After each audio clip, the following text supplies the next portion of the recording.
What's going on? Welcome back to Normal Baseball. A lot of signings happened at the winter meetings, and Carlos Correa is a giant. Let's talk about it all.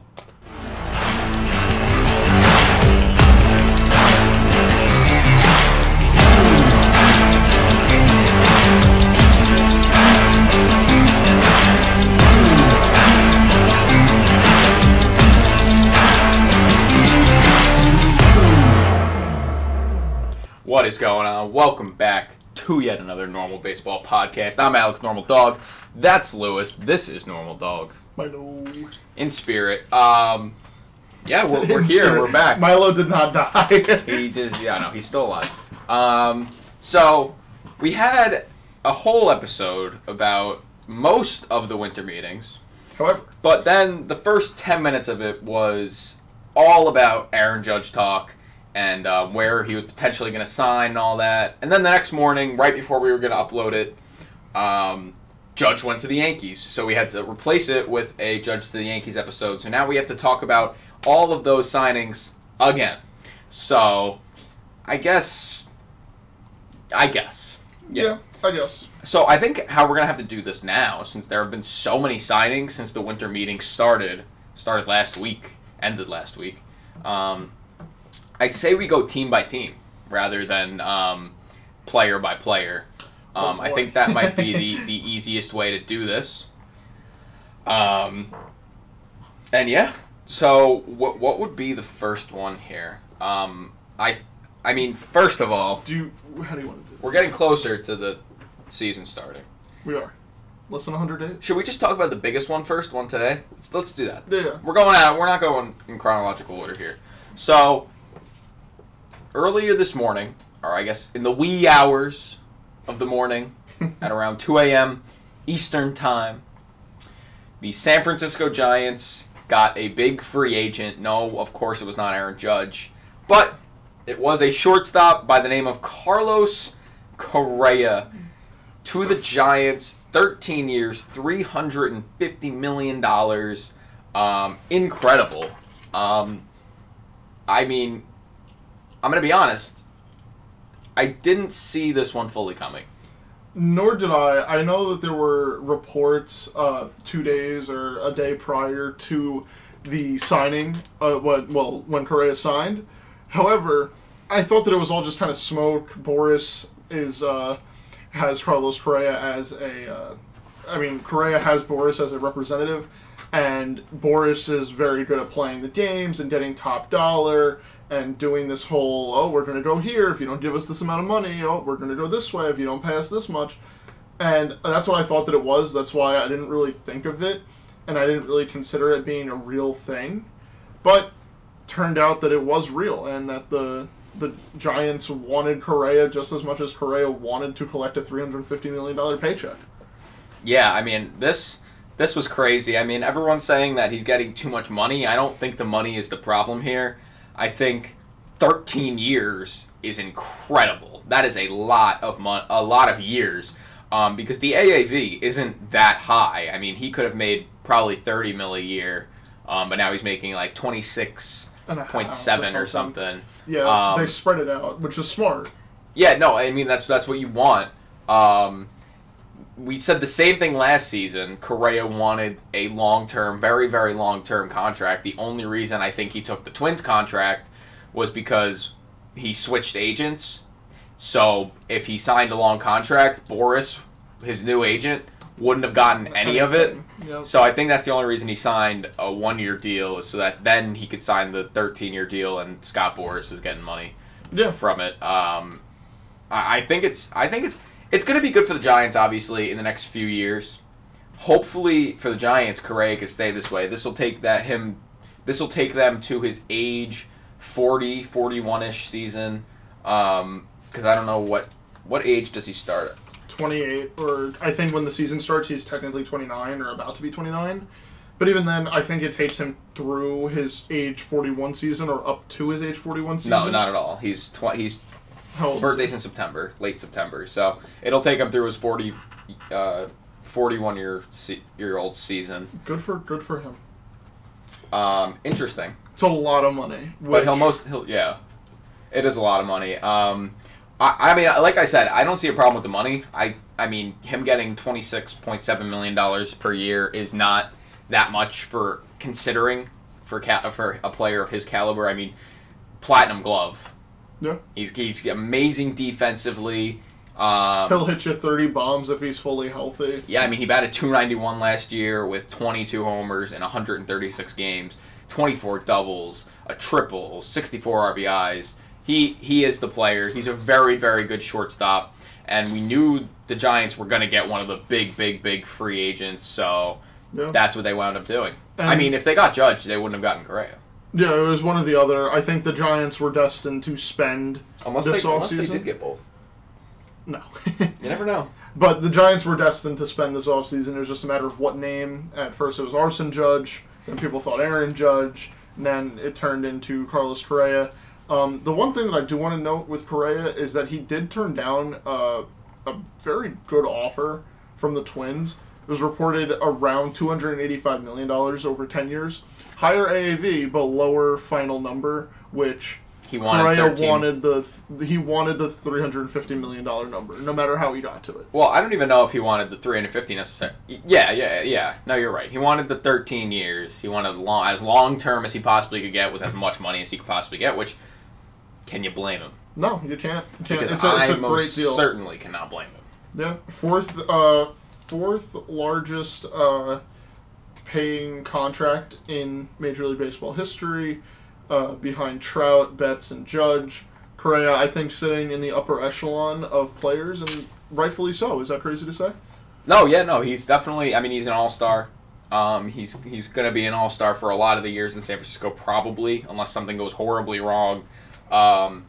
Good play. He's great. He's phenomenal. I see a lot of people saying that he shouldn't have got that much money. But like I said, don't think the money's the problem here. I think the years is the problem. But that's what like you said, that's what every player is looking for nowadays, is as many possible years as you can get. People just want as much money as they can, even if the AAV is lower. So, good for Correa. I mean, good for the Giants fans for the next few years, definitely. We'll see how he performs once he gets to his higher 30s. So, I think this is good all around for more than half his contract. Yeah, I think it's crazy to say this, but I think Correa, out of all the free agent signings so far this offseason, is going to be the one that ages the best, because Correa is such a skilled athlete at such a young age that I feel like out of all the free agents, he's going to be the one that ages like fine wine, in the sense that he'll still be able to bat.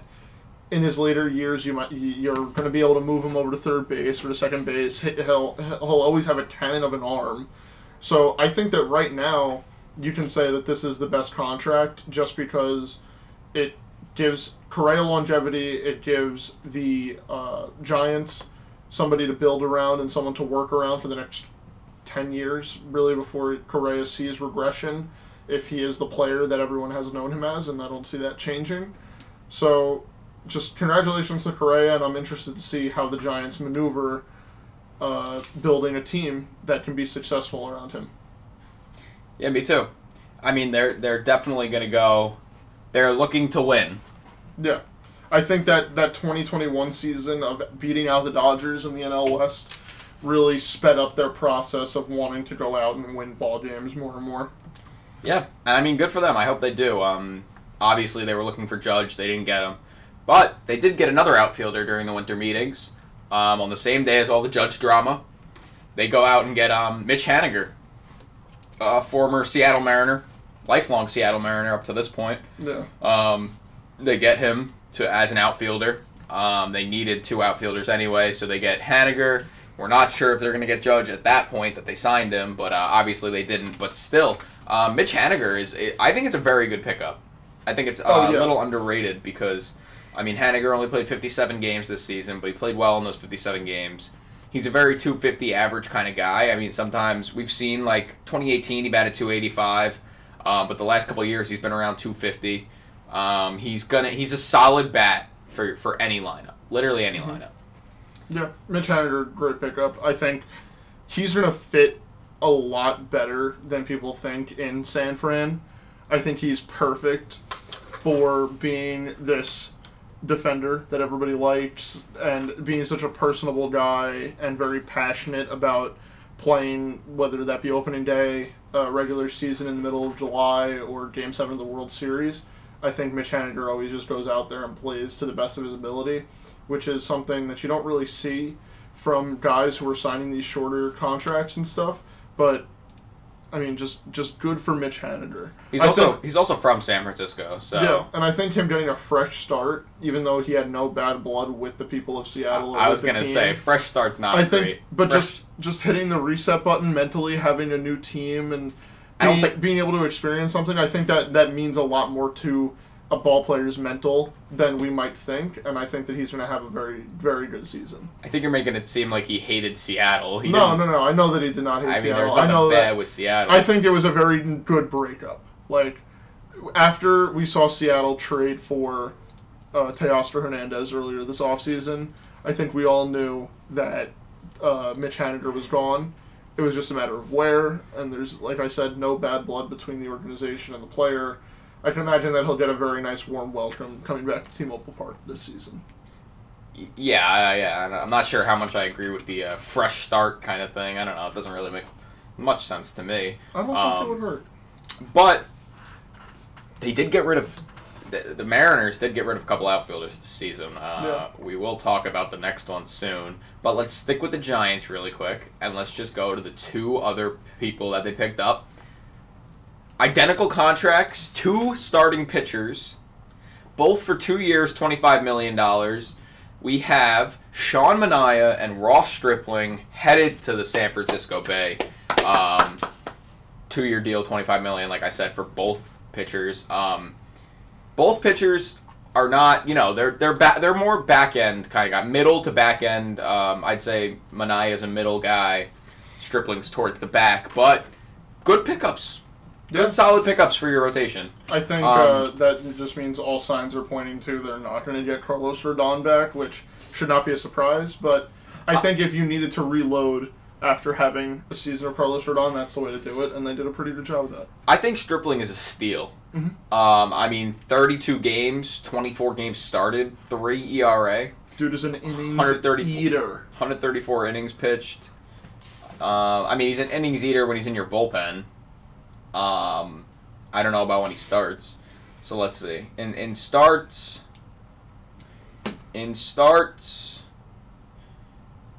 he doesn't he'll go 4 to 5 innings. Sometimes he'll give you a 6, sometimes maybe 7.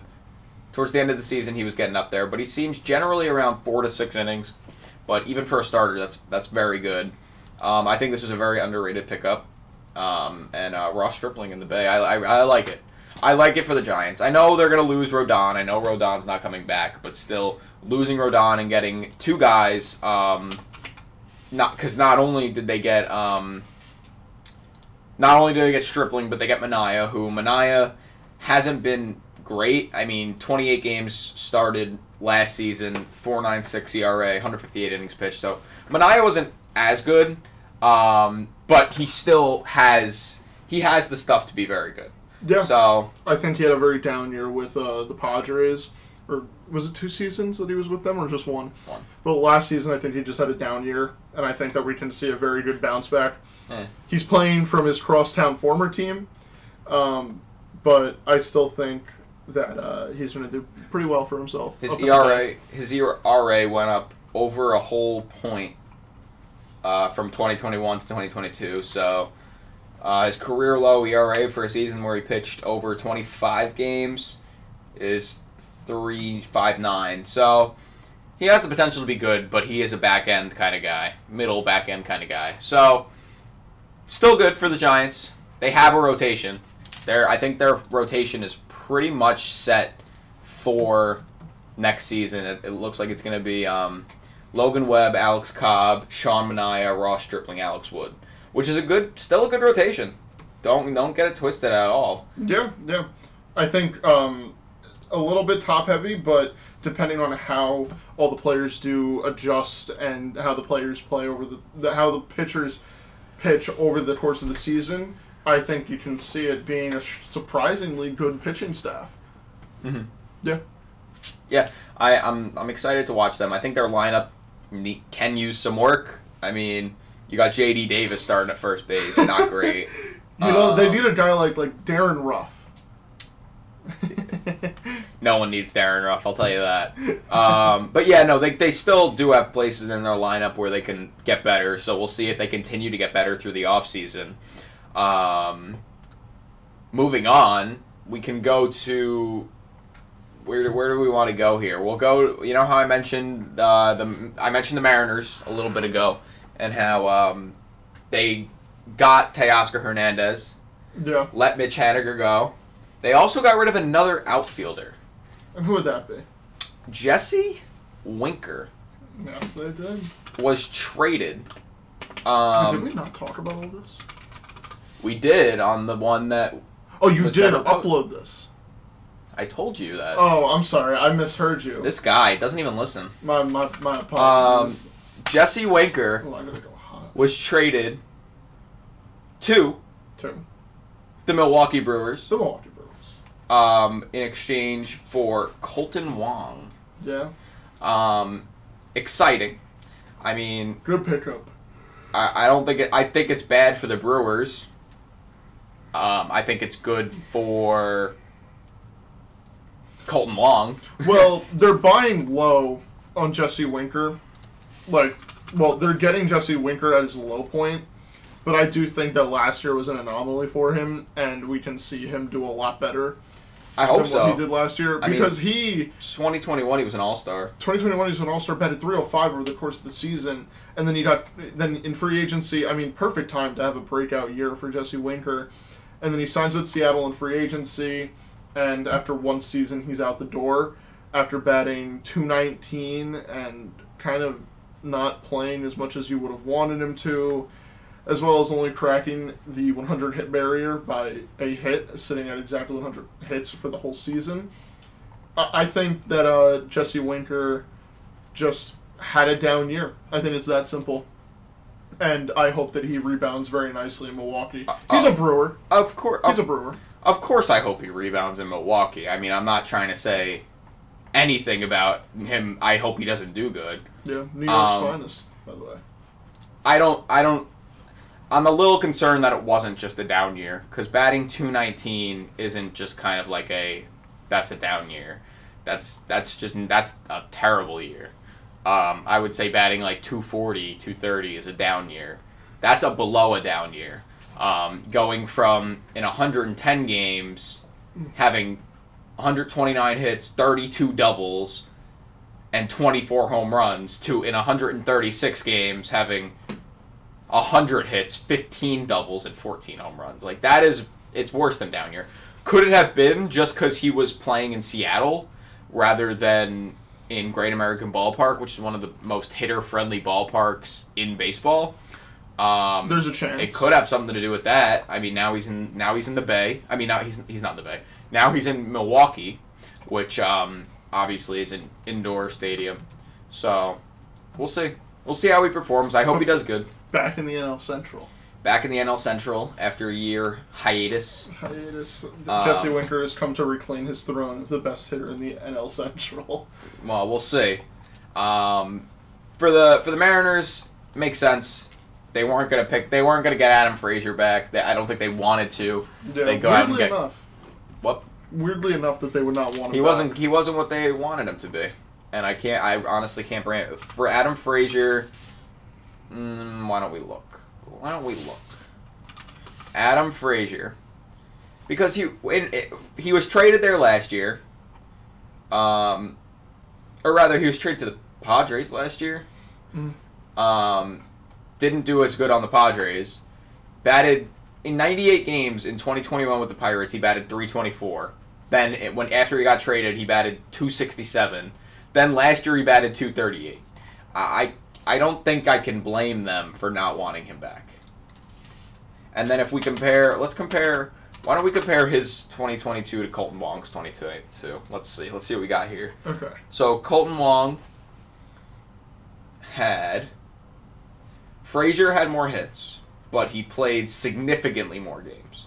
He played 156 games. Wong played 134 games. Wong had more doubles, Wong had the same amount of triples. Wong had a lot more home runs. Had 5 times as many home runs. He had 15 home runs. More RBIs, more steals, same amount of walks, higher batting average, higher on base, higher slugging, higher OPS. Wong was the better player last year. I think Frazier wasn't what the Mariners wanted him to be, and they didn't want to sign him back again, which I can't blame them. Yeah. I think good trade for the Mariners. They're kind of just a 1-for-1. They're kind of messing around and making all these good trades that they seem to very much come out on top of.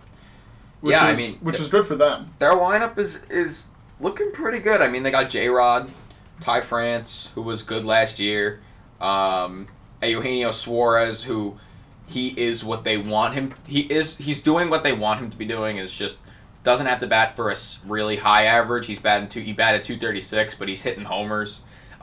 He's doing his job. Cal Raleigh, who his batting average is not great, but that's not really the point. He's a very good catcher. They're keeping him. Teoscar, who obviously can be an all-star any year, one of the most underrated players in baseball, in my opinion. Teoscar. Okay. In my opinion. Then now they have Colton Wong, who was good last year. Jared Kelenic, who not great. They also traded for Cooper Hamel earlier in the offseason, who can be an outfielder. Dylan Moore, Sam Haggerty, Taylor Trammell, J.P. Crawford, Tom Murphy. They're building some stuff, and their pitching is not bad either. Yeah. And I mean, if Logan Gilbert continues to progress the way that he has, that's terrifying. Logan Gilbert has been very, very good. He is so criminally underrated in the terms of Randy Johnson-esque. Yeah, started growing out the beard, looks just like Randy Johnson, which is terrifying. Oh, I meant more of because he's tall. Yeah, and tall, freakishly tall, and throws absolute gas. So, yeah, I didn't really mean because of how he looked. I more meant because... look it up, look at Logan Gilbert towards the end of the season, and then go look at prime Randy Johnson. They look exactly the same. He's 6'6". Obviously, Randy Johnson was taller, but just like the height and length, like lanky, you know? Yeah, super. But insanely good pitcher. Yeah, I mean, they're looking good next year.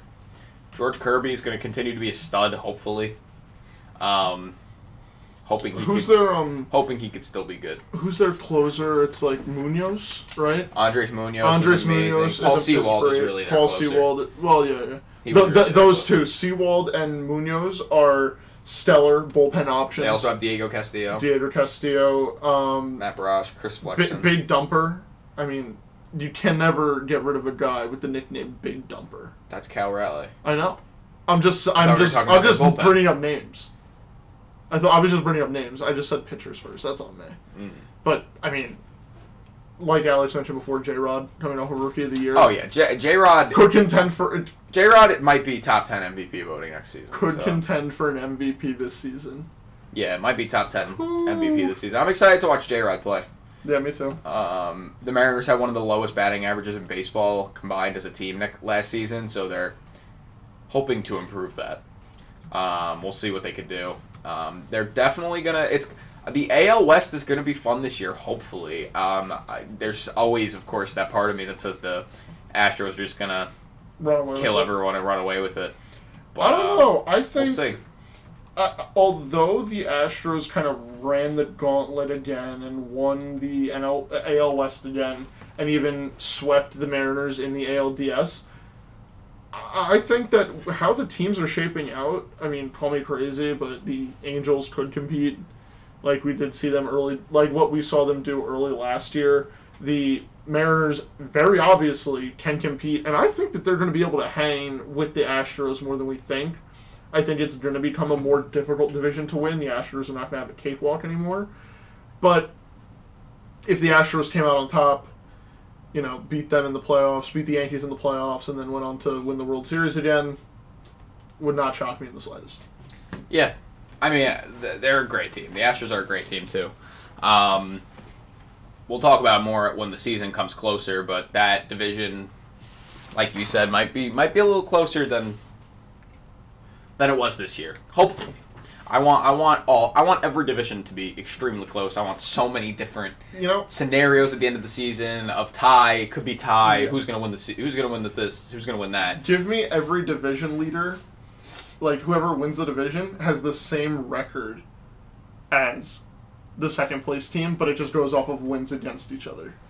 Give me like every team atop their division goes like 101-61. But they win the season series against the number 2. Like, I don't even know. Let's have some possible. fun. Let's have some fun. I don't even know if that's possible because I don't think there's that many teams that are that bad that are going to lose that many games. I don't know. Nor do I really care. But I'm going to say it right now because it sounds fun. Yeah, it would be cool. Yeah. But going back to the Winker trade, the other side of the trade, obviously the Brewers get Winker.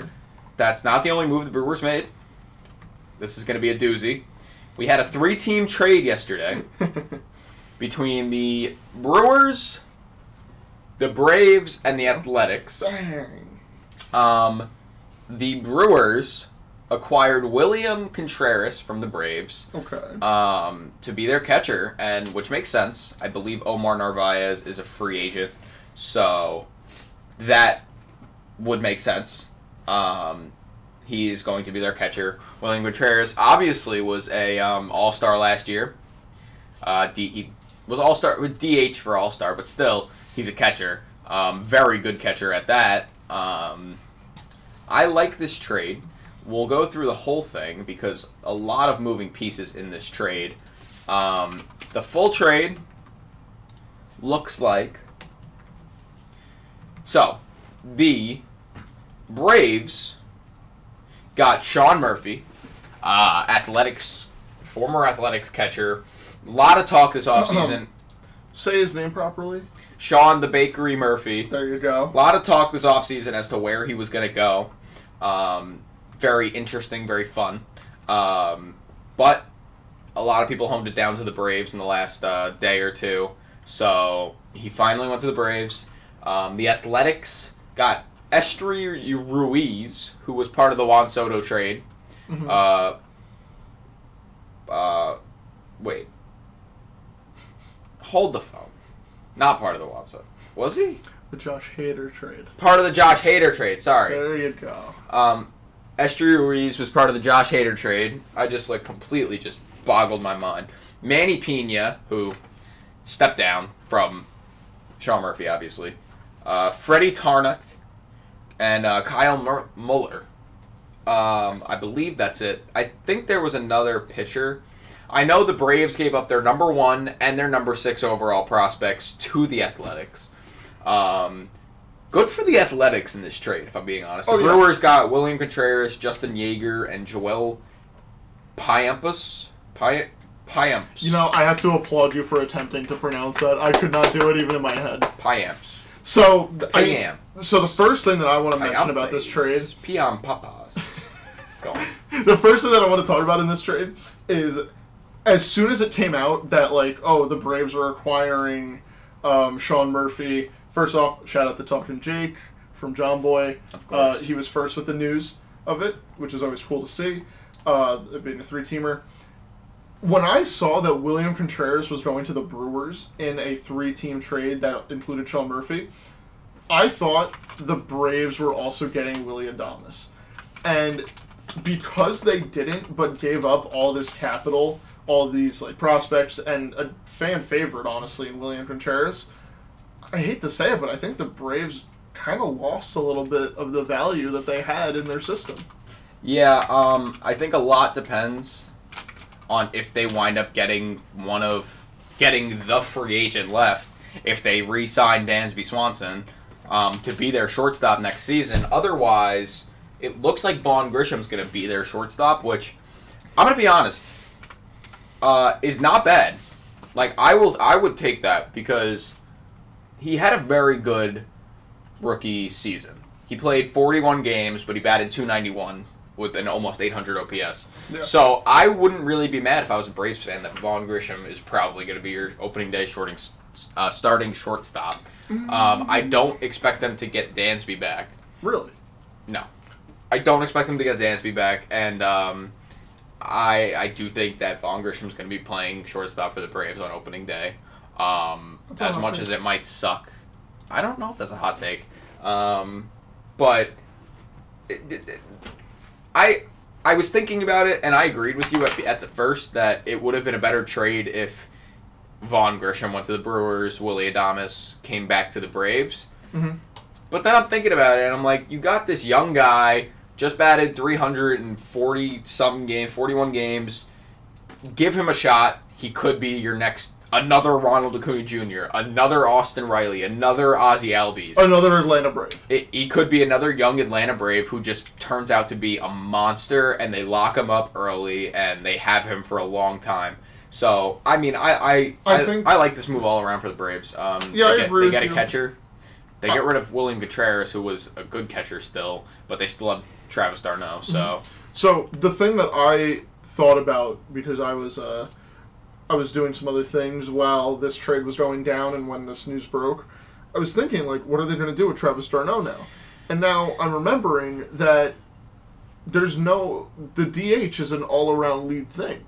And I think that this is, besides Bryce Harper getting injured, which obviously the Phillies had no control over that, I think that this is the first move where you're going to see now one player be designated as the DH, like, permanently for a National League team. And that's going to be Travis d'Arnaud. I think Sean Murphy is just going to do 99% of the catching. I disagree. Really? I think catching is a very... taxing. Taxing on the body type thing. Travis d'Arnaud is definitely going to be playing catcher for the Atlanta Braves in a handful of games next season. I don't think that Sean Murphy ain't playing 160 games behind the plate. Oh no, I know that, but I'm just saying. You said designated DH. Yes, but I don't think that we're gonna see. If for every 7 games that the Braves play, I don't think the average would even be every 7 games Travis d'Arnaud is catching a game. Sean Murphy played 148 games last season. I don't know. I mean, I get what you're saying. I know Travis d'Arnaud is definitely going to be their DH. Yeah. Majority of games. They didn't get rid of him and keep William Contreras. The Brewers didn't want Travis d'Arnaud. But you could have attached another prospect. If you're the Braves and you're going into win now mode. Not worth it. I think that you could have. Not worth it. Travis d'Arnaud still has years left in him. He batted .268 last season. How many games did he even play?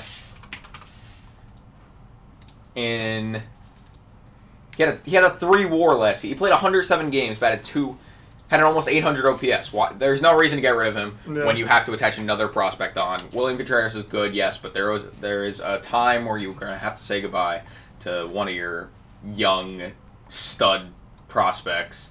And you know what? The Athletics, the Brewers get him, and they don't have a catcher. They're looking to hopefully not have to do a hard rebuild because that would be terrible for the Brewers.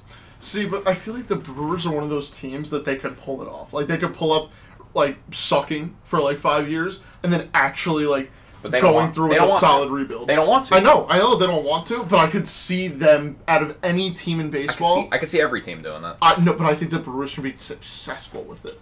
Any team can reset and just sell off all their players. But they're not selling off all their players. No, I know. I'm just saying. They kept Willy Adames. Yeah, shockingly. They barely got rid of anyone. They got rid of Manny Pena, their backup catcher. And Josh Hader. That wasn't in this trade, Louis.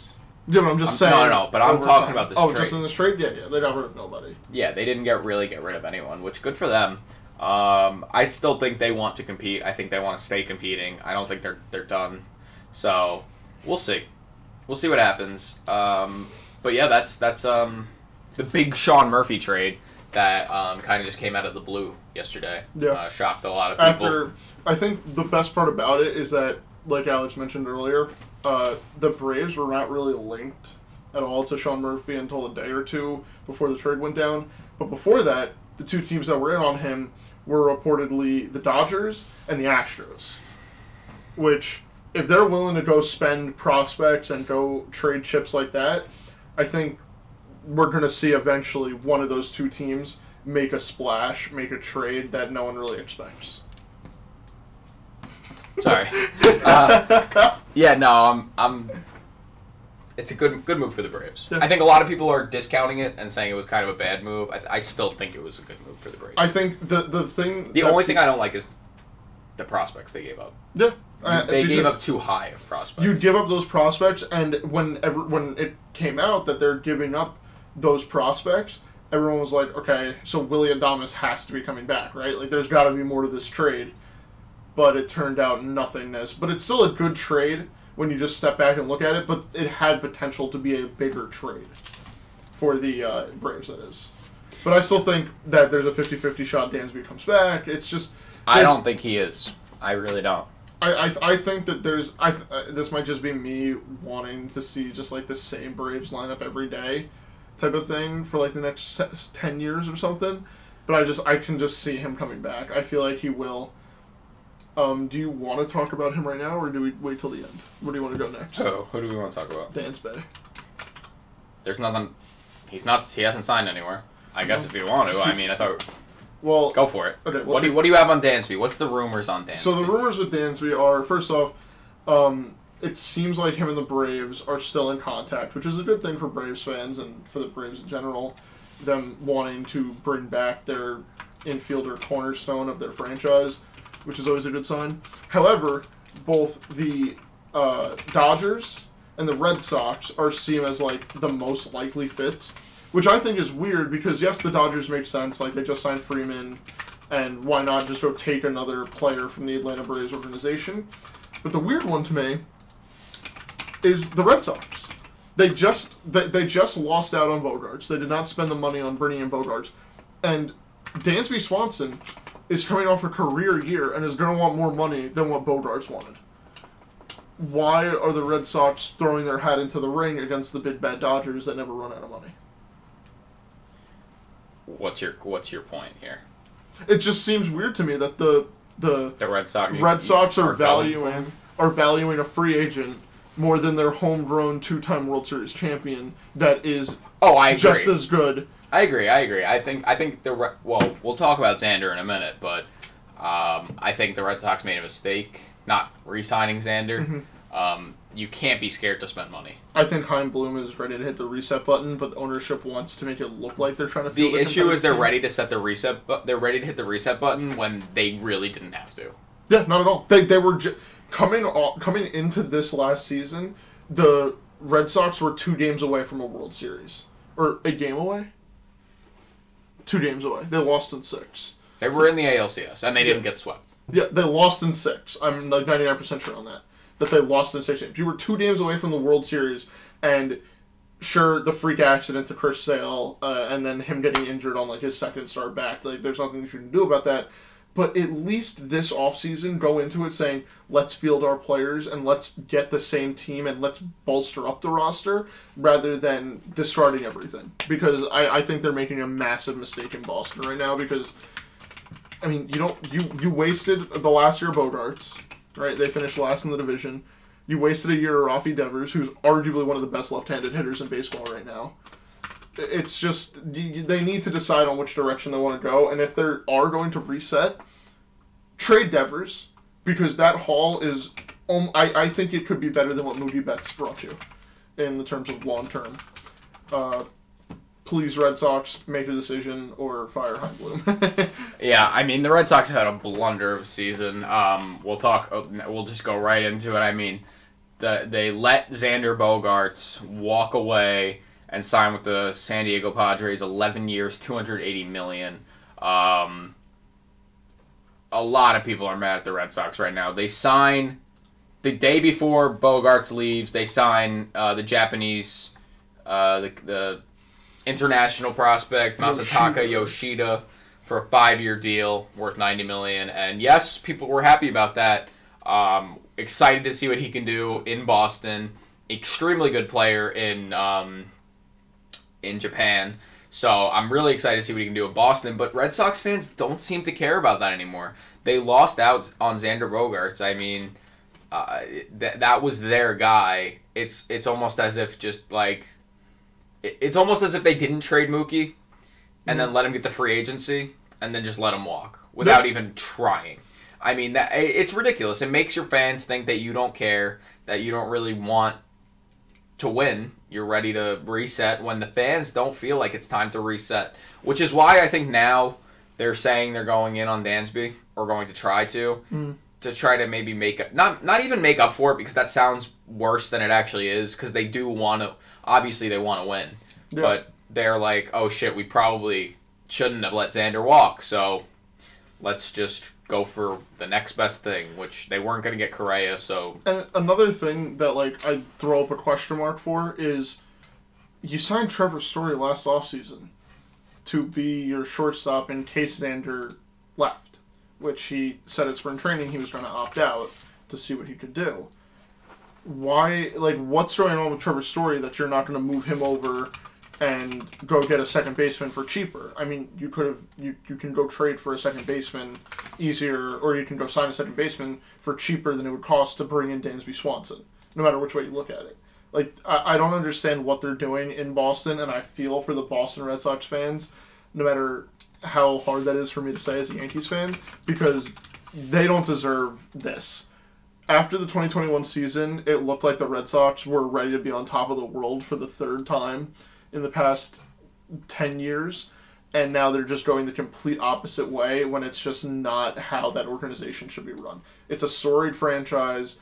It means something to be able to walk out onto that field every day and play for the Red Sox, and it's kind of being like taken away from the players because they're not competing. And I don't think that they're going to compete this year unless you get another miracle run where you go from the wild card to the ALCS and try to knock off the Astros or try to knock off whoever makes it there, because no team...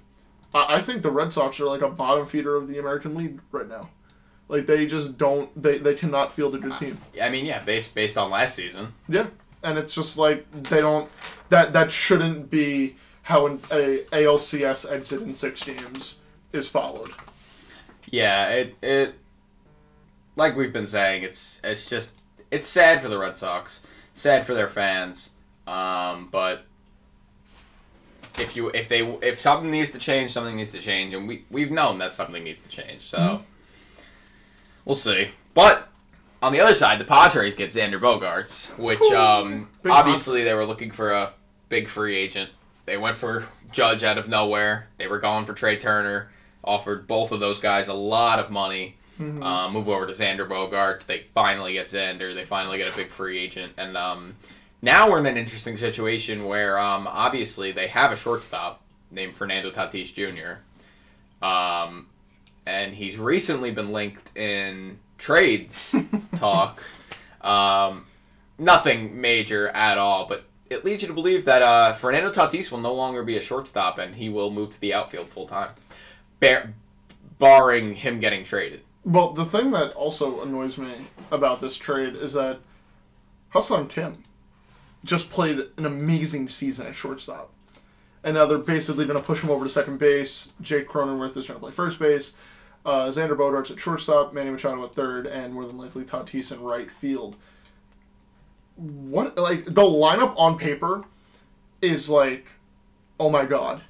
Any starting pitcher has to go in, and they're 1 through 8, 1 through 7 after this last season is ridiculous and hard to get through. I mean, you're looking at the top 3 MVP finisher, Manny Machado, arguably, when healthy, one of the best players in baseball, Fernando Tatis Jr., Bogaerts, who just hit over 300, Ha-Seong Kim, who had a great year, Juan Soto, I mean, could be one of the best players of all time, depending on how his career goes. It's just, there's so many different things to say about this lineup, but then when you put it on the field, you can't have 4 people standing at shortstop. You just can't. So it makes you wonder, like, what are they really going to do? And I think that Tatis is the odd one out right now because he doesn't have the trust of the clubhouse anymore. He doesn't have the respect and everything like that. But I'm all in on a Tatis revenge tour. I agree. Tatis revenge tour would be very fun. Yeah, and I think he's going to be one of those guys that really doesn't fold under the pressure of getting taunted about PEDs, you know, hearing all the heckles from opposing fans. Me personally, I'm not going to heckle him about it. I'm not going to say a word about it. I think that he's a young kid who made a mistake and listened to the people around him instead of talking to the people who knew what they were talking about in Padres and their organization. So I'm not going to put too much blame on him. but I do think that he needs to come back and have this amazing revenge tour. Give me 42 bombs, 110 RBIs, and a Gold Glove. And he will come back and have a really, really good. Well, I don't know. He will come back and have a really, really good season. Yeah. There's no doubt about it. Yeah. The guy doesn't just have monster seasons, and I'm very excited because I missed seeing Tatis play. It was so weird to not see him play. It really was. After the last few years of him just being dominant, being the guy in the league, I mean... Being the face of baseball, honestly. He was the face of baseball for a while. And he's going to come back, and I think... 2022, really. I think all of the PED stuff will get swept right under the rug because everyone will remember this guy's an amazing athlete. As long as he does play good. Yeah, there's no reason as to why he shouldn't. He's had more than enough time to recover now. He was basically fully healthy right when he got his suspension. So I think he's still suspended for the first 12 games, but that 13th game, you better believe that I'm tuning in. Oh yeah, no, I believe I believe his set date for return is April 20th. So like you said, not too far into the season. I'm very excited to see Fernando Tatis play again, whether it be for the Padres, whether it be anywhere. Don't think he'll be playing. He definitely won't be playing short. And you mentioned having Ha-Seong Kim and just moving him to second. You say that like Ha-Seong Kim was a better player than Xander Bogaerts last season. No, but I wasn't by any. I was just mentioning all the shortstops that they have now. Like there's so many. If you put this team into MLB The Show, you're looking at a lot of secondary positions, is what I'm saying. Which is, it just seems weird to me. You would think that like a team that's willing to spend all this money and to get all these guys, you would kind of want like the guy who you're building around, Fernando Tatis Jr., to be happy and play where he wants to play. But at the same time, he just got suspended for PEDs, he's kind of lost respect, like I mentioned earlier. So it makes sense as to why they're going to sign Xander, who just had a very good year, and throw him at short. Yeah, that's fair. Padres. Will they make another move this offseason? I think so. Yes. They have to. We're going to see him make a bullpen move, I think, and maybe a first baseman. I think they need another lineup move. I think they need another position player. I think they need a couple pitchers. They definitely need a couple starters, I can tell you that, because having just Joe Musgrove, Blake Snell, and Yu Darvish is not enough. Not enough. Yeah. So we'll see what they do there. What do you got up next? Let's stick in the East. Well, considering we just talked about the West. Well, we were talking about the Red Sox. Okay. But we'll stick in the East because a lot of stuff happened in the East. The New York Mets. Let's go over every single Met signing. There are 5 of them that I don't think we went over. Okay. Did we do... Well, Verlander. We'll just do them all. Verlander, 2 years, $86 million. Yep. Jose Quintana, 2 years, $26 million. Brandon Nimmo, 8 years, $162 million. Oh my God. David Robertson, 10 years. Wait, no, 10 years. 1 year, $10 million. And Kodai Senga, 5 years, $75 million. Whoa. The Mets, everything the Mets lost this offseason, they got back, whether it be a different player or a player of similar caliber. What they lost, they got back. Or better. Very interesting. First of all, the Verlander deal, identical to Max Scherzer. Mm-hmm. Pretty much the same pitcher. Yeah. Both can win a Cy Young any year. I know Scherzer just came off a Cy Young, but both can win a Cy Young any year. One of them can win an MVP. They're both around the same age. I think a year difference. Now, the only thing that I worry myself about, which Mets fans, like, close your ears if you don't want to hear anything bad about your team, which makes sense. From what I've been reading, like in The Athletic and The Post and news sources that are credible at least, Scherzer and Verlander did not like each other when they played with the Tigers. Do we think, and I think this personally, they are going to be able to work past that? They're older now, they're more mature, and they understand that the goal under Steve Cohen is to go win a ring, go win a banner, go win a championship. Of course they're going to get over it. So, I think... They're former teammates. Right, but they were not fond of each other. They're getting over it. And I think that they will. It's been how long? 10 years? Something like that? Something like that. But I think that they will get over it, but it's just something to mention because I mean, if anybody's going to throw a punch at a teammate in a locker room, it's going to be Mad Max. Like, bad start, goes two and a third innings with, like, 4 runs, gets pulled early, goes down into the locker room, JV follows him. Hey, man, it's okay, everything happened. Boom! I could see it. I did see it. Not happening. Not with 2 veteran pitchers like that. The Battle of the Dinosaurs, baby. No, not happening. I could see it. I don't think that's a possibility. I think Metland is it's going to be fun next year. I can tell you that. Oh yeah. With the guys they picked up, obviously Kodai Senga being one of them as well. Who the Ghost Fork guy. That's the pitch that he throws. That he named it the Ghost Fork. Gotcha. Yeah, obviously Kodai Senga he's also gonna be fun to watch. I'm Kodai so Senga, happy that he signed close to us because I wanted to watch him pitch like a lot. Yeah, I'm gonna obviously we're gonna have to take a trip there. Senga, obviously he was good in Japan. Another Japanese prospect. Let me pull up. He was not good in Japan. He was dominant in Japan. He was good in Japan. Career 2.42 ERA. He was a reliever. I believe he's a starter now. So he'll be in the Mets rotation. And like I said, I think he was the first person this season who they legitimately picked up someone better.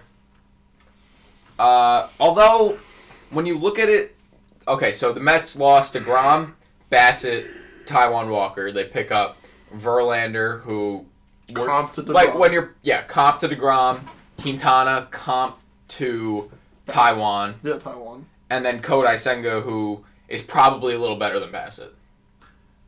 Can be. But we have to see how he adjusts to Major League Baseball. Right. We have to see how he adjusts in MLB, which if he's anything like Shohei Ohtani, he'll be just fine. So not too worried about him. Cy Young. I'm not giving him Cy Young. I mean, not yet at least. I'm not going to go that far. Mets. Let's just say it.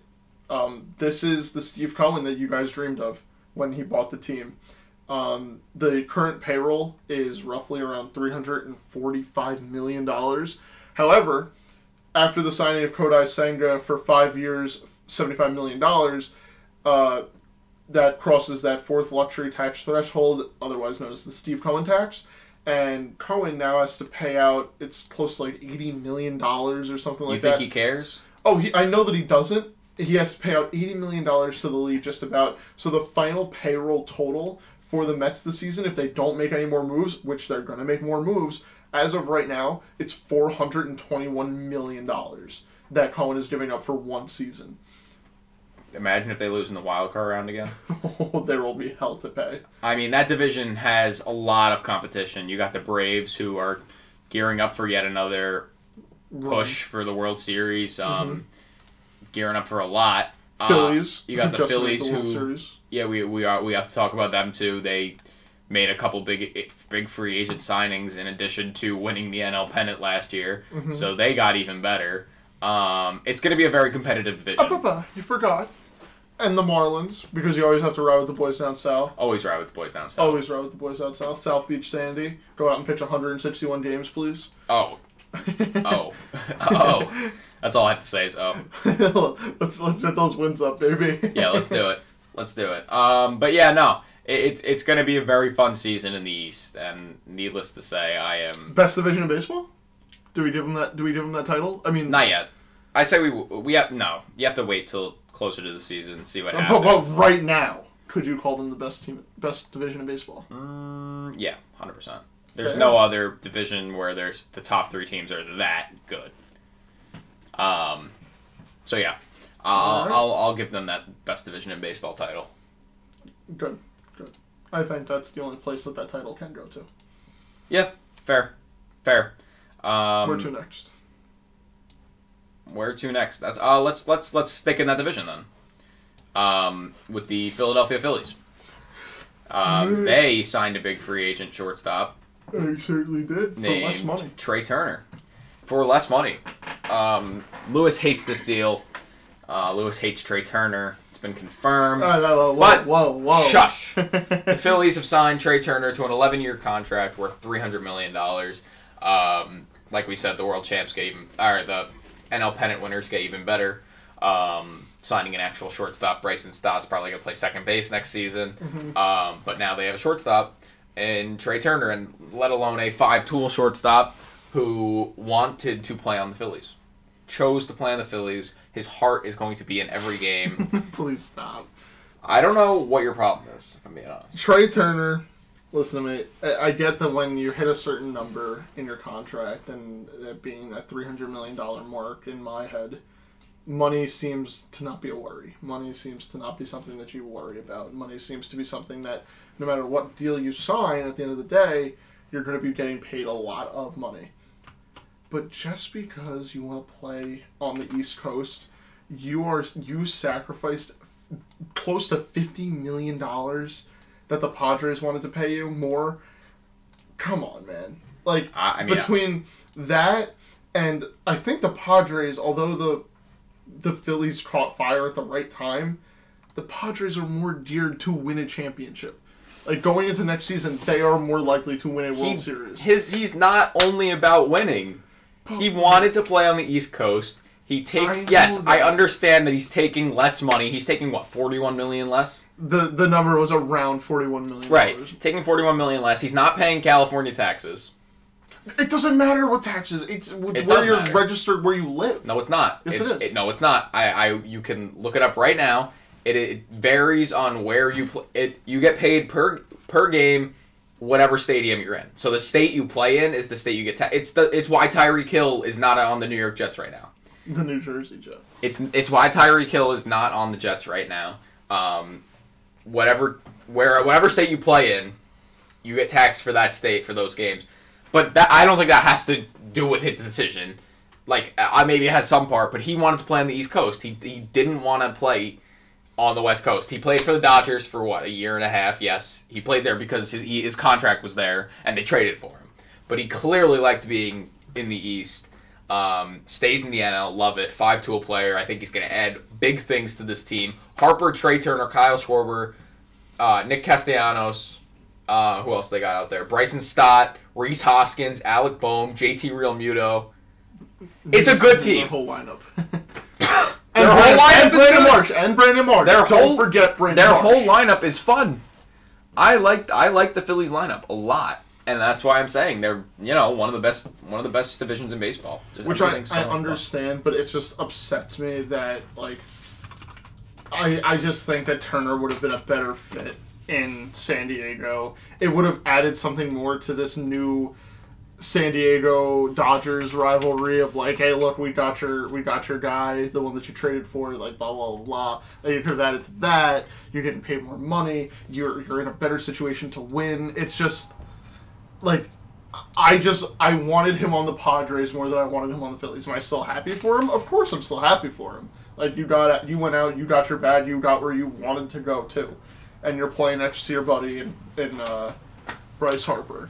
Like, it just shows you that money isn't the only thing that Trea Turner was after, and his heart is into Philly. Yeah, his heart said Philly. He chose Philly. I respect him for it. I respect him, but I'm honestly sick of just teams saying, "Here, take this money. You're on our team now. Whoever pays the most." It shouldn't be a bidding war. That's like, I understand some free agents, but I hate. Call me old-fashioned, call me whatever. I don't care what you call it. I don't even know if this is an old-fashioned philosophy. I hate that it's just a bidding war now. And it's whoever can pay the most money for the most amount of years automatically gets the player. I hate it. And I know that's what most guys look for. But when you look at Trea Turner, he's still making $300 million in 11 years. I mean, it's more than most people could ask for. So, I don't know. I like it. Yeah, I like it too, but like my head just said that says that the Padres. But you're also a Padres fan, so like, you're a Padres fan, so like, everything you say is biased. Not really. And they still got Xander, so be happy. No, I know that, but Phillies also signed 2 more pitchers. Taijuan Walker for 4 years, $71 million. 72. Oh right, forgot you got it wrong. 72 million. And Matt Strahm for 2 years, $15 million. Matt Strahm, good addition to their bullpen. That's all I have to really say about that. Taijuan Walker is interesting. Yeah. He had a... Mets fans trolled the hell out of Phillies fans because everyone was like, oh, we got your guy, he's pretty good, go look at his numbers. But then you look at Taijuan Walker's second half of this last season, and it makes sense as to why Mets fans are like, no, you didn't. You overpaid for a pitcher that's not that good. But at the same time, if you get first half Taijuan Walker, who was a very solid middle-of-the-road starter, then it makes sense, and that money makes sense. But if he continues what he did in the second half, you overpaid Phillies. Let's hope that they can get him right, because the pitching, surprisingly, was like not as terrible as people thought it would be last season. For who? For the Phillies. And they added on Syndergaard halfway through the year, along with Brandon Marsh, future 2023 World Series MVP. But their pitching wasn't as bad as we thought, and getting guys like Syndergaard, David Robertson to their bullpen and to their starting rotation were important. And it really showed what that team of powerhouse lineup could do with a capable and skilled pitching staff. And this is a good move for them if Taijuan Walker can come back to form. Yeah, Taijuan Walker was good in the beginning. I want to try to pull up his first half stats because, I mean, he was an all-star last season. Yeah, shockingly. Not even shockingly. He had good stats. He deserved to be an all-star. Well, it was shocking because his second half was just... Well, but all-star has nothing to do with the second half. I know. Hasn't happened yet. No, I know. But first half for Mr. Taijuan Walker, started 16 games, had no ERA, but he pitched 16 games, opponent batting average 223 as opposed to the 262 in the first half. The opponent OPS 582 as opposed to the 768. So the OPS in the second half against Taijuan Walker went up almost 200 points. Crazy. So I think there is very good potential with Taijuan Walker going to the Phillies. I don't hate the signing. A lot of people hated the signing. I didn't hate it. I didn't hate it at all. Okay, his ERA for the first half was hovering around 2.7. Good ERA. That's just for the first half alone. That's not an exact number, because I don't know exactly when this stopped tracking yet. But good for the first half. Second half was not as good. He definitely lost some stuff, shockingly enough, which you don't really see out of younger pitchers. Taijuan Walker, I think, is going to be 30 when the season starts, if I'm not mistaken. So, I mean, go get right, go to Philly, and, kick some ass. Yeah, tell you what, you're going to have a good start against the Mets in Citi Field, too. That'll be fun. I mean, eventually he'll pitch in Citi Field. Yeah. There's no way. Do they boo him? Do they boo him? No. That's an interesting one. No. Really? Yes, probably. Yeah, I think he's going to get a parade of boos for no reason. Mets fans, please do not boo Taijuan Walker. He does not deserve it. He went out and signed. You say that like Mets fans are going to listen. So but he signed for a lot more money than the Mets were going to give him. You have to, at some point, you got to respect the bag, which I certainly will. Yep. All right. Well, who are we going to go to next? We have so much to cover just because of that one episode that got absolutely crushed. Yeah. You know what? We've actually made it. Like, let's get these out of the way really quick. Christian Vasquez, 3 years, $30 million to the Twins. Mike Zunino, 1 year, $6 million to the Guardians. They miss out on Sean Murphy. They got Mike Zunino. Michael Lorenzen, 1 year, $8.5 million to the Tigers. Noah Syndergaard, 1 year, $13 million to the Dodgers. Had a good year between the Angels and the Phillies. Good enough year. Pitched well in the playoffs. Was good in the bullpen. Proved himself. Got $13 million from the Dodgers. Let's give him another round. Good job. Do we have any others that we can just bang out really quick? Owen Miller. Yeah, Owen Miller. Owen Miller went to the Brewers for a player to be named later or cash considerations, whatever the Guardians decide at a later date. What else we got? Well, we didn't finish with the Mets. What do you want to talk about with the Mets? Brandon Nimmo. Overpaid. Fits the market. Fits the market, but overpaid. 8 years, $162 million. It fits the market for this year. Mm-hmm. Especially because of how much money Judge got. I know that they are nowhere near similar players, but I think it fits the market, so I'm not really mad about it. A lot of people are outraged about it. Yeah. They think that Nimmo is nowhere near a $20 million a year guy.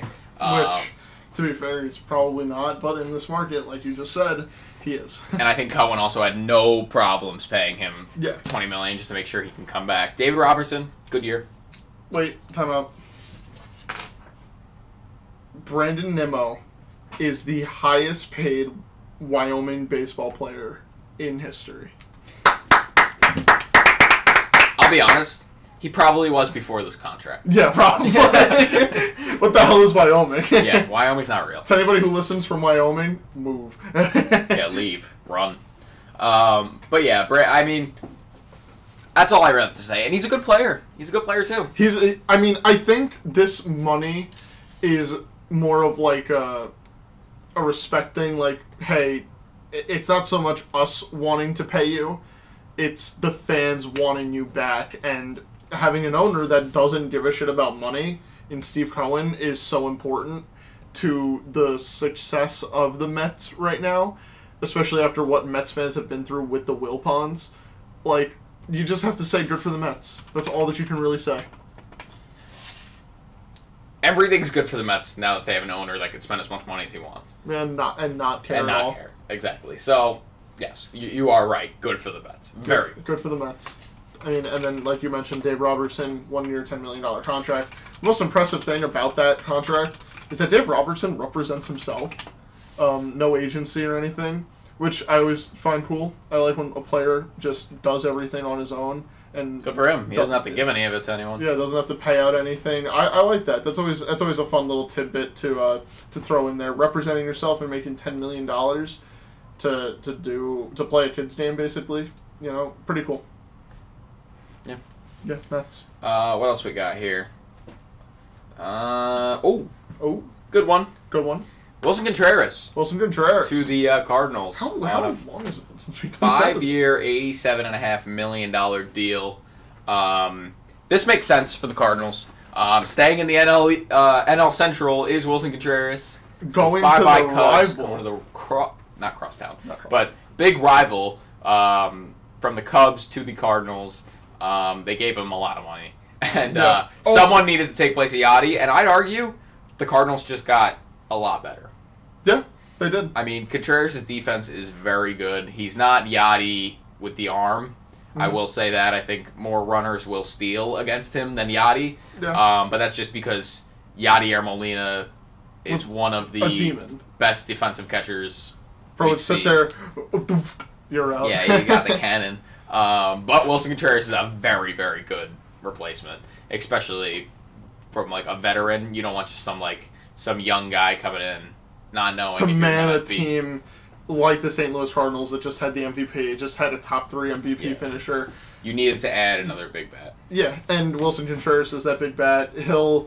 He's a fun fit, and the best part for Wilson Contreras is that, I mean, the Cubs just simply didn't want to bring him back, and the fans will still absolutely love him no matter what happens, no matter what jersey he's wearing. Wilson Contreras will always hold a special place in every Cubs fan's heart and everybody's heart, honestly, for breaking the 108-year curse for the Cubs in 2016.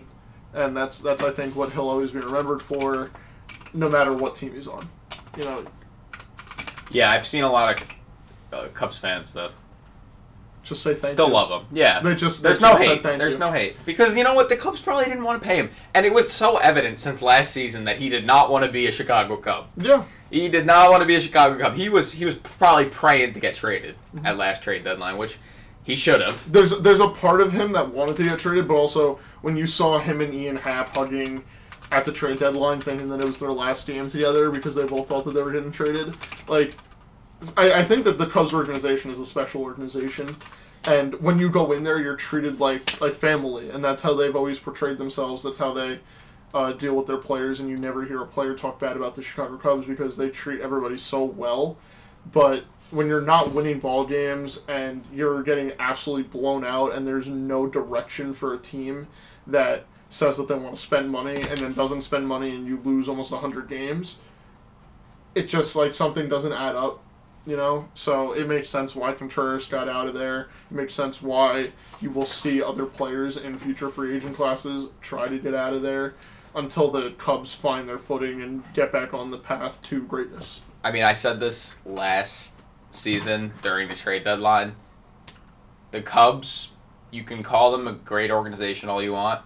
The fact that they did not trade Wilson Contreras at the deadline is one of the stupidest moves I've seen in a while. Mm-hmm.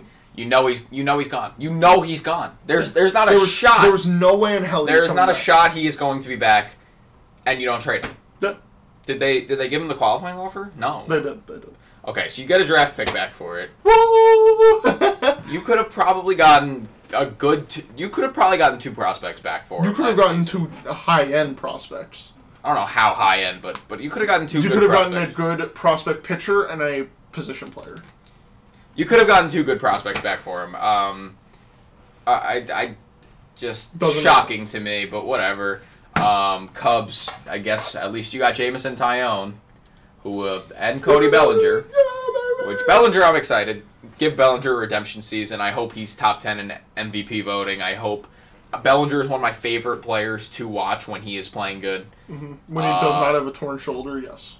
I am so excited to watch Cody Bellinger play, no matter where it is. I'm honestly kind of bummed at Chicago. You know, I'm happy that it's Chicago.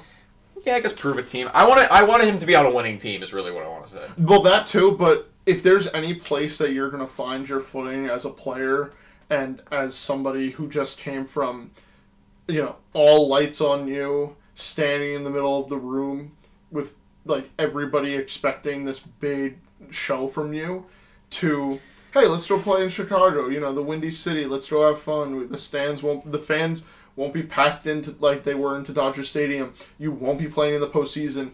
Like, you don't have this pressure of, if I get out here, like, it's affecting my team, because we know that the Cubs are not going to be good this year if everything is going the way that we believe.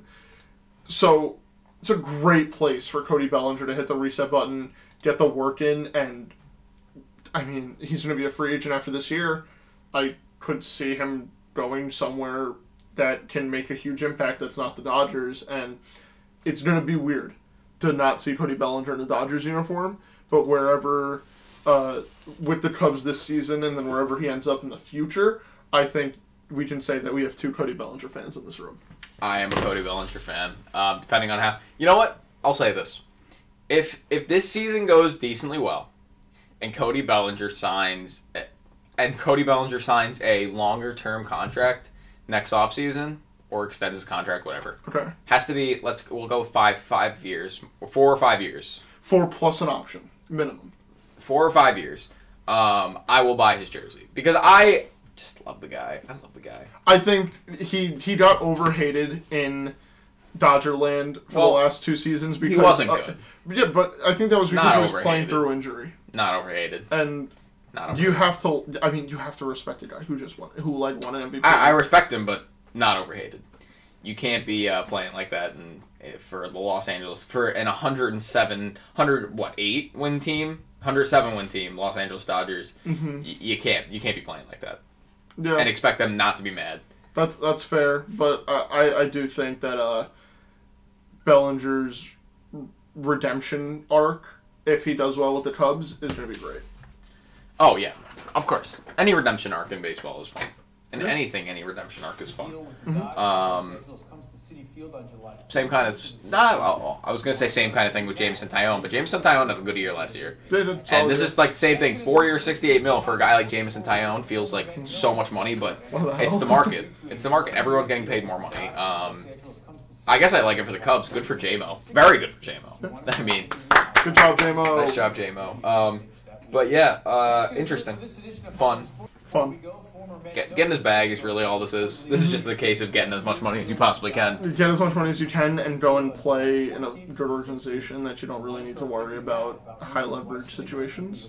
Good job, JMO. Good job, Cubs. No idea what the hell you guys are doing. Please do something fun because I like Wrigley Field. I think we should have one more to talk about.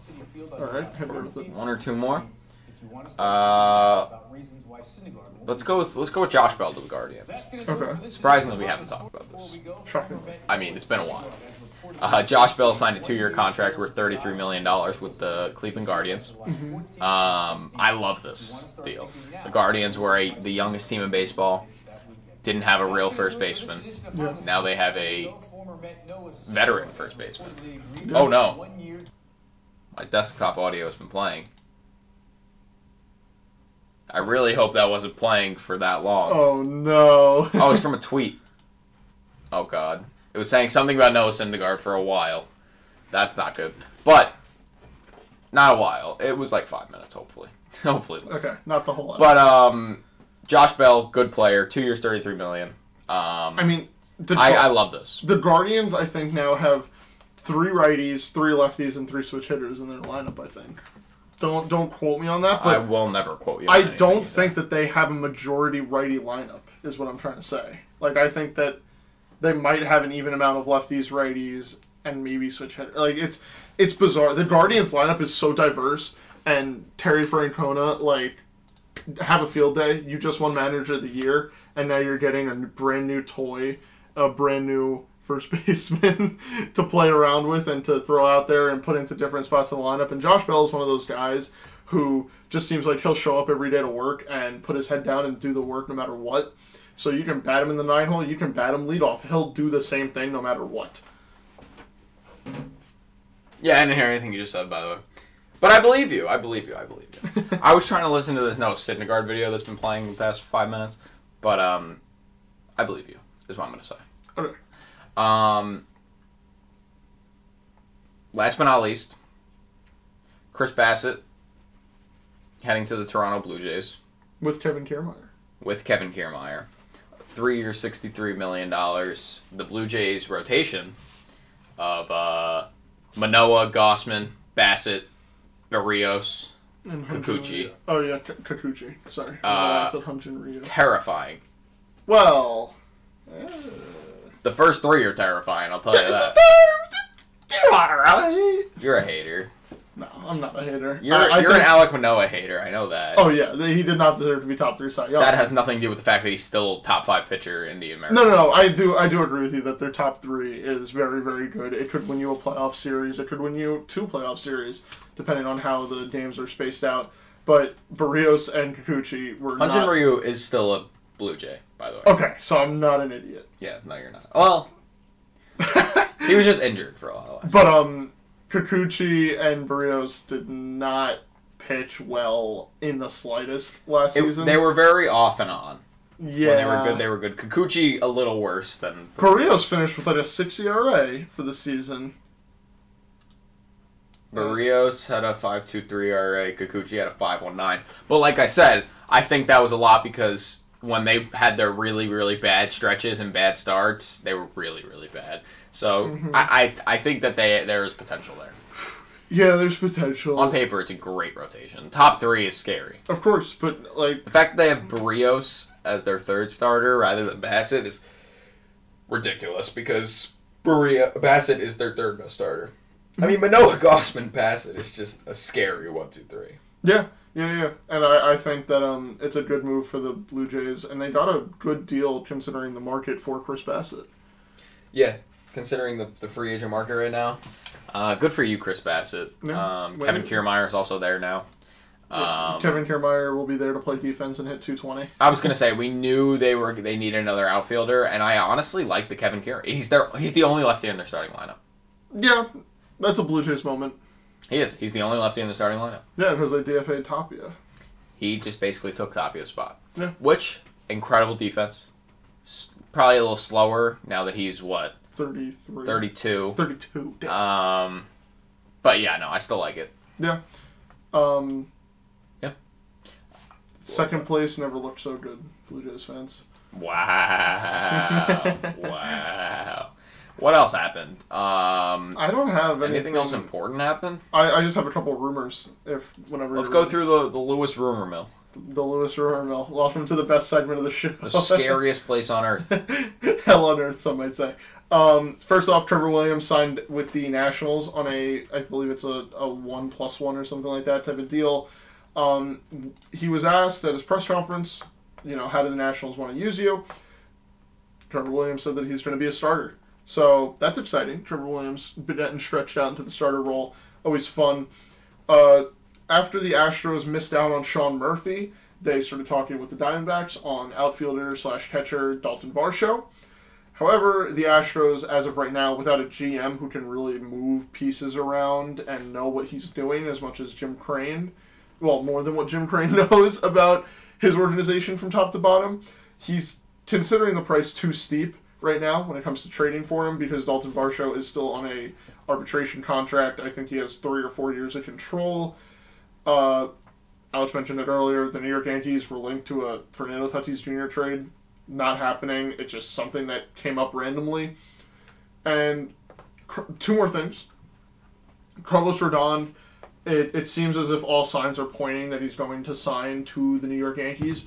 However, the sides are still far apart, is what is being reported. I think Carlos Rodon wants $30 million a year minimum AAV. However, the Yankees know that it's not worth it for Carlos Rodon. I think that they're going to end up somewhere in the $26 to $28 million range per year over 5 or 6 seasons.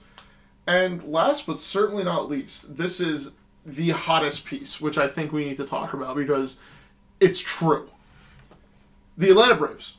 We know them as the team that signs players when they're really young, really good, and they just continue to grow and continue to get better. Correct?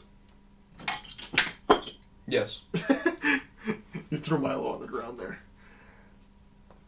They just had a Rookie of the Year runner-up in Spencer Strider, who obviously... And a Rookie of the Year winner. And a Rookie of the Year winner in Michael Harris. However, the Braves have been more focused on Spencer Strider in the past couple weeks. They've been trying to work out an extension with him. Spencer Strider is extended. Really? Yes. Are you sure about that? He was extended before the playoffs started. Then why was it reported that they were thinking about trading him if they could not come to a contract extension? Spencer Strider is paid. Are we sure about this? I am 1,000% sure about it. Are you not thinking about Michael Harris? Spencer Strider is currently 6 years, $75 million. They basically just... Yeah, then it might be Michael Harris. It's one of their 2 it's one of the rookies that they have not signed. So my apologies on I should not say jumping the gun, on getting it wrong with Spencer Strider, who just changed his number to 99. Pretty cool. Best 99 in the East Coast. Yeah. So whichever free agent, Michael Harris is signed too. They have a rookie that if they can't get a contract extension worked out with them, they're gonna look into trading him. Hold on, let me find it. Yeah, I don't know what you're talking about. Strider's paid. Maybe Vaughn Grisham. No, it's not Vaughn Grisham. I mean, maybe it is Strider. All they did with Strider was bought out as arbitration. ARB, no ARB or anything like that. But that's still paying him. God, who was it?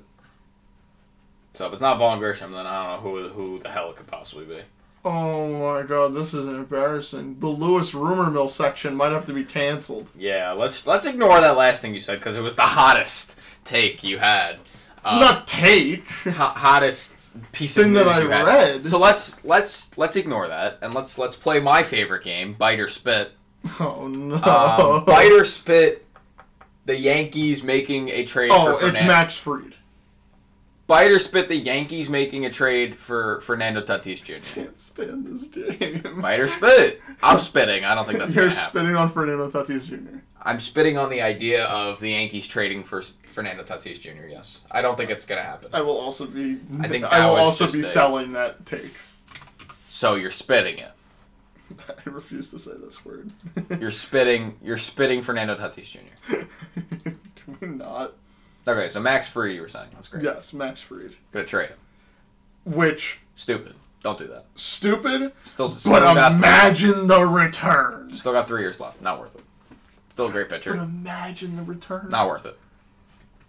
Keep him. Not worth it. But he would look so good. Not worth it. In the Oakland Athletics alternate home jersey. Not worth it. Not worth it. Oh, come on, Alex. That'll do it. for this episode. You did one bite or spit. Oh, you want to do more bite or spit? Bite or spit. spit. Bite or spit. Bite or spit the Giants being a top, coming either first or second in the NL West. Spit. I'm spitting that. I think third, maybe. I think they're fourth. Bite or spit.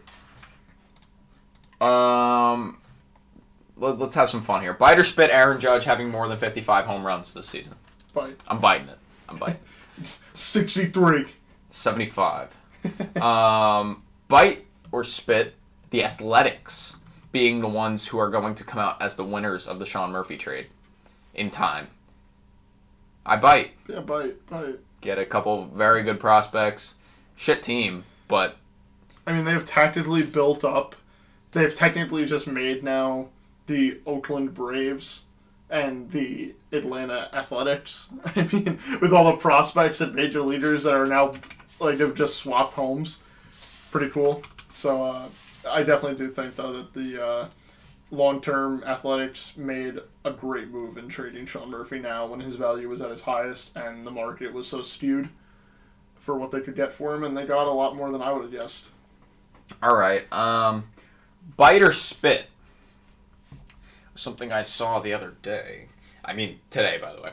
I saw this from an account. Bite or spit from a Yankee perspective. Oh, we gotta put on the bias hat? No bias. Bite or spit, not if you don't get Carlos Rodon, they get Nathan Eovaldi. Spit. I bite. I don't think. Not much else. Bite or spit, Aroldis Chapman staying in the American League. Not. Let me finish. Let me finish. Come on. Staying in the American League East this next season. Spit. Bite or spit, Aroldis Chapman being in the NL next season.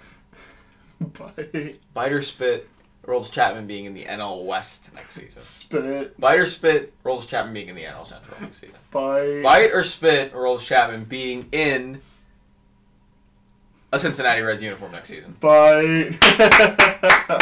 That'll do it for this episode of a Normal Baseball Podcast. Thank you guys for watching, listening, subscribing, commenting, sharing, liking, subscribing, commenting, sharing, doing it 4 times. And yeah, we will see you guys next time. Peace.